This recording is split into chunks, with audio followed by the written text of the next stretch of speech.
It's Danu on Fire right here on Hi TV, your luxury channel. The sun is setting and we have come to Fire Beach. It's literally fire. But anyway, it's the breezy fire, so I'm okay. And also the fact that I have to wear this outfit, it's quite a fine sign. With me, I have Dilshara, who has been in ad agencies for a long time. He has been in the creative wing of a lot of things, produced multiple commercials, and from there he decided, you know, these 30-second, 1-minute things are just getting to me now. Let's just go full on and do something for 1.5 hours. You know, people just took 1.5 minutes to another level.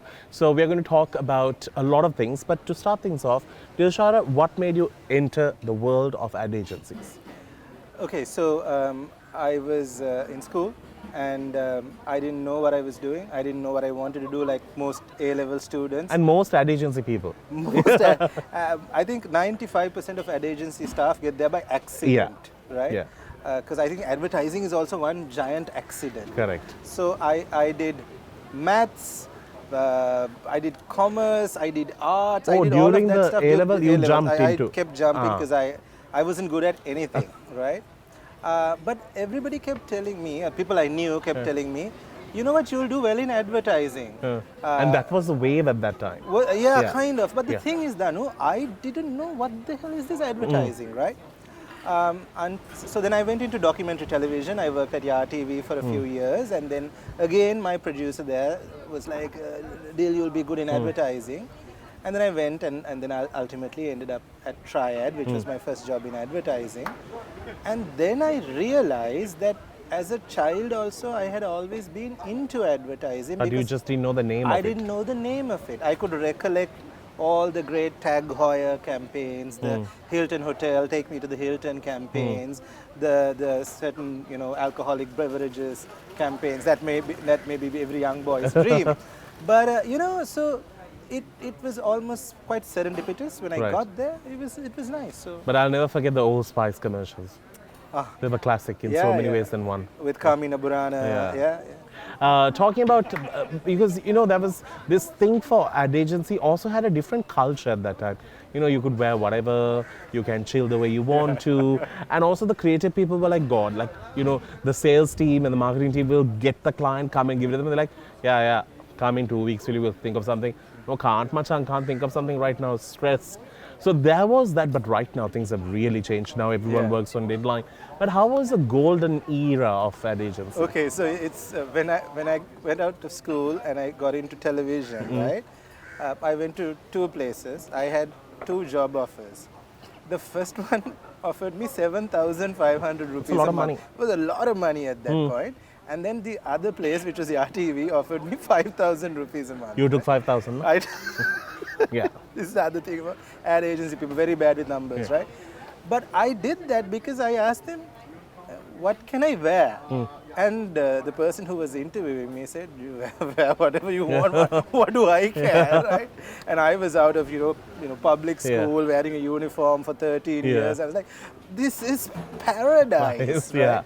And so and she said the magic words, you can come in your underwear even if I don't care. So I didn't look like this back in the day. I could have pulled that off if I wanted to, but yeah, so then I moved into advertising, and it was a very liberating place. It was a very liberal place. There were fantastic personalities. And people were welcoming to all sorts of people. To all sorts of people, because I think that in advertising, people understand that there has to be, and I say this in a very loving way, because I'm saying it about myself too. I just hit the mic, sorry. That's okay. Which is that there has to be something slightly wrong with you to work in advertising and do well. Correct. You need to be a bit mad. And I say mad, I mean it in a good way.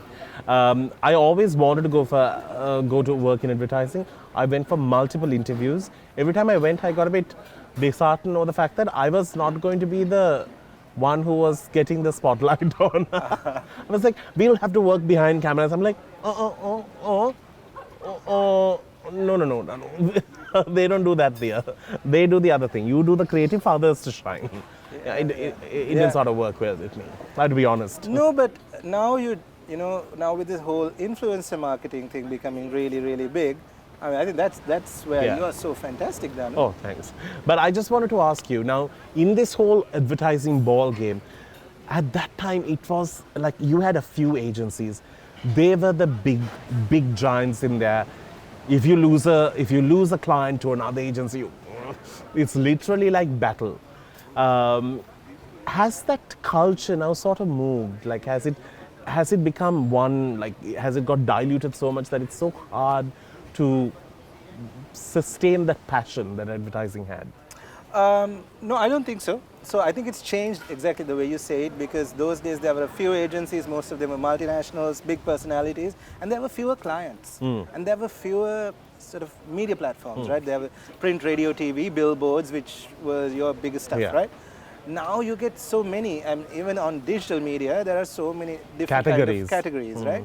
And you get a lot of clients too, right? So back in the day, it was the big hotels like the one we had that used to advertise. But nowadays, because of social media or whatever, the smaller places also can. And the smaller places are also getting designers and smaller agencies. So there's a lot more people now doing this kind of thing. So in that sense, the Mad Men era and the whole knife in the back and whatever is perhaps happily behind us.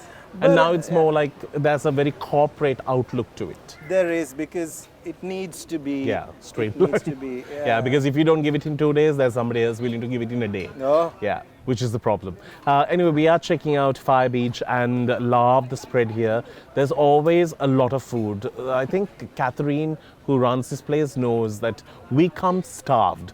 Well, good. Thank you for the offer. We're going to be digging into all this food and more, but right now we're getting to a break. We'll come back with more on the other side.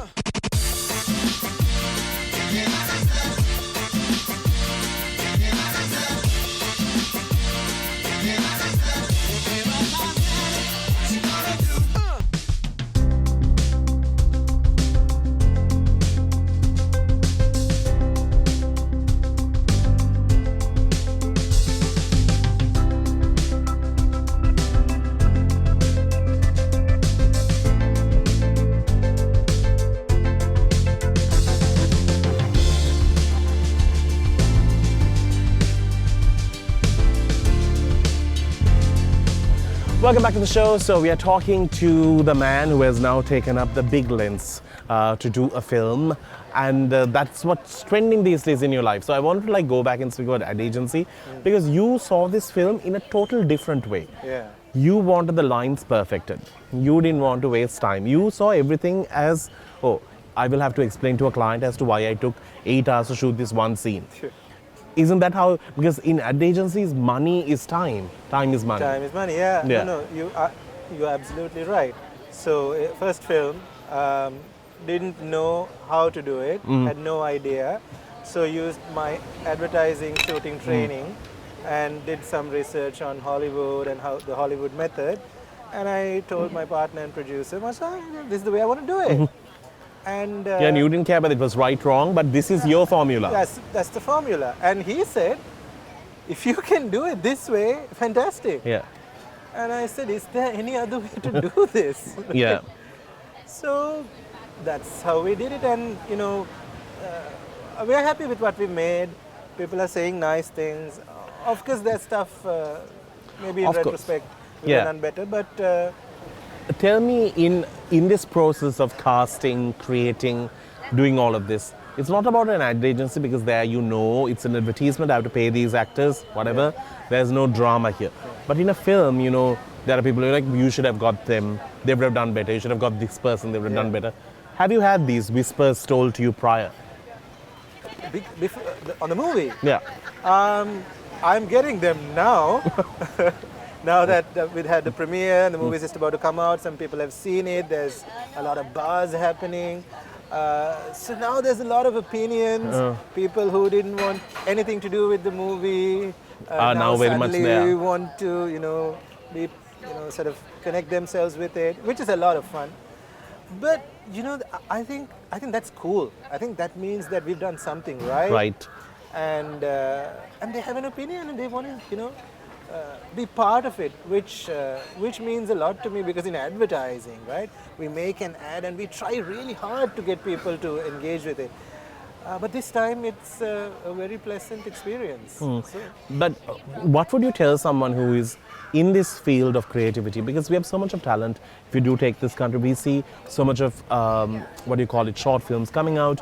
We see some very artistic theatre being done, not on the main stage, but even curated, small, intimate theatre. And all these people are thriving to be spotted or recognized on a bigger platform. What would you tell them?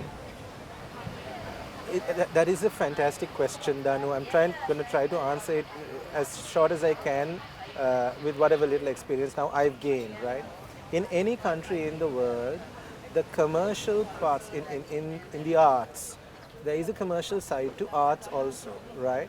And it's the commercial side that makes the entirely artistic side viable. Because people have to, even artists have to eat, right? But I have noticed a lot that there's this solid line where I will only do what I term art, and if I do anything else, I'm a sellout. I would just implore, don't see it that way, right? There is art in everything. Even if it's a commercial film. Yeah. See the value in it. Understand that it's contributing to the entire industry. It's making sure the entire industry can exist. And give it your all. It's when the balance that happens. I mean, someone like Kumar Thirimaduru, who's a fantastic artist in our movie, plays a wonderful role, but he became part of the project. And you know what? The results are magic. I think in both ways. So that is what I would say. Yeah, because there is always this category of, my creativity cannot be sold. Yeah. Money is not how it's going to be. But what's the point of being like, suffering to pay your bills? Yeah. No, I mean, you should be a great artist. But there is no joy in being a struggling artist. Yeah, but we have a lot of struggling artists. Now, looking back at the experience that you have learned, ad agencies are not, easy playground to be in. Were you someone who bullied or was bullied? I hope I haven't been a bully. Oh, okay. I hope. Because everyone is a diva. Yeah, more or less. I think they used to be. Now they have reduced. Yeah, you were speaking about it. Now it's a lot less. Yeah. Yeah. I've been bullied. Ah. It's happened. Yeah. But I'm fat, big, have a lot of facial hair. Got through it. I never knew facial hair had problems. Issues that people go through. Anyway, we need to get into a break because we have got our mains here and it looks brilliant. These are tortillas. Tacos. What am I saying? It's tacos. And it's all hot and nice. All right, I'm going to dig into it. We'll see you on the other side. Just stick around.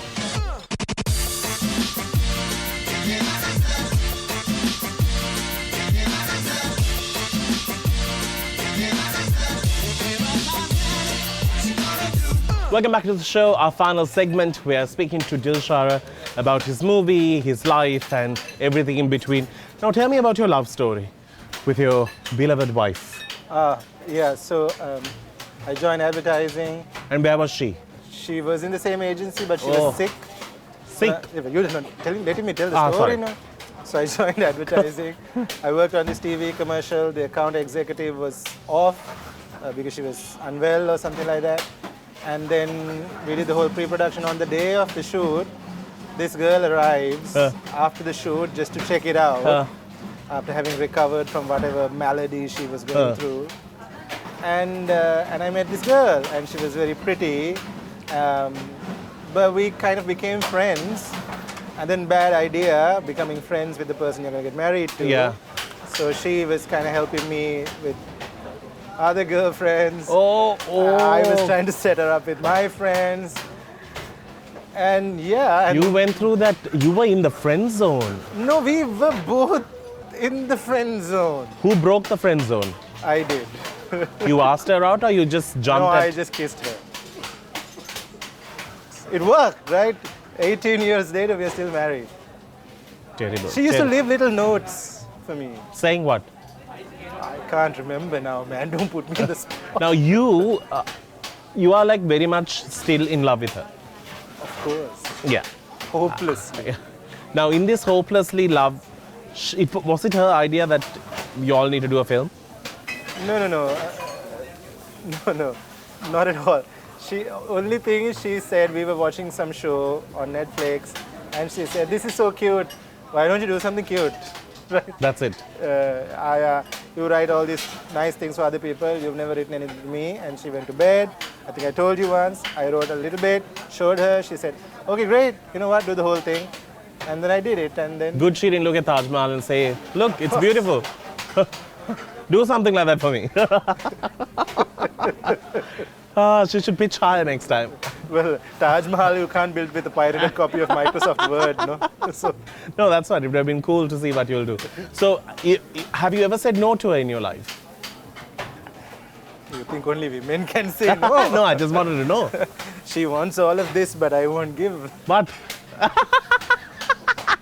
Not all the time. not all the time, I understand. But how do you make a marriage work, and how do you make the spark shine 18 years down the lane? In our case, I think there's obviously love, but there's also a degree of respect and liking the other person. You know, this whole like thing cannot be overestimated. You ultimately, you tell someone first, you like them, no?